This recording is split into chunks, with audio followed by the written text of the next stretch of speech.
Hello guys, आज का हमारा जो क्वेश्चन है वो भी फ्रैक्शन से ही है। तो यहाँ पर जो क्वेश्चन दिया है उसमें 3 अननोन वैल्यूज हैं। अब ऐसे वाले सम हमने पहले भी किए हैं, बट उसमें और इसमें डिफरेंस क्या है, वहां पर ये जो वेरिएबल थे ना वो सेपरेट थे, बट यहाँ पे ऐसा नहीं है। यहाँ पे उनके साथ किसी में 2 से किसी में 4 से मल्टीप्लाई हो रखा है, राइट। तो अब हमें क्या करना है, प्रोसीजर पूरा का पूरा वही है, एज इट इज हमें करना है। थोड़ा सा डिफरेंस आ जाएगा इन नंबर्स की वजह से, राइट। तो थोड़ा ध्यान से समझना।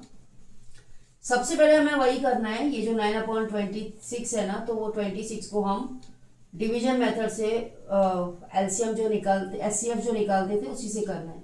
तो 9 2 ज़ा 18, 8 लेफ्ट, 9 आ गया यहाँ पर, 8 1 ज़ा 8। ये एचसीएफ का डिवीजन मेथड है, राइट। छोटी क्लास में बच्चों को सिखाया जाता है ये 1 8 ज़ा 8। ये डिविजिबल हो गया। अब हम क्या करेंगे, ये मैंने आपको बताया था कि ये जो क्वेश्चन आ रहे हैं ये एक्चुअली अननोन वैल्यूज होती हैं। यहां पर भी ऐसे ही करना है, बट वहां पर वो सेपरेट होती थी, यहां पर ये सेपरेट नहीं है। तो ये 2a है, ये 4c है। तो ये जो वैल्यू आई वो एक्चुअली 2a के लिए ही हो जाएगी, राइट। ये वैल्यू b की हो गई और ये वैल्यू c की, c नहीं 4c की हो गई, 4c की हो गई।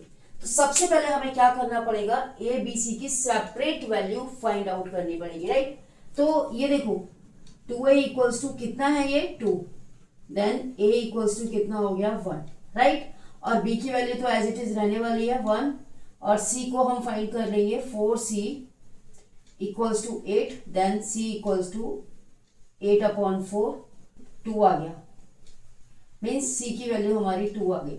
अब हमने ए बी सी तीनों की वैल्यू फाइंड आउट कर लिया। अब कुछ भी प्रॉब्लम नहीं है, अब वो जो वैल्यूज हैं इस एक्सप्रेशन में पुट कर देंगे, means a plus B plus C. तो फाइंड कर लो, therefore a plus B plus C equals to 1 plus 1 plus 2, that is 4।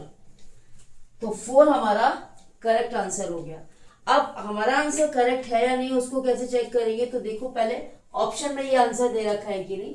Yes, it is given A, option A. तो option A is correct answer, right?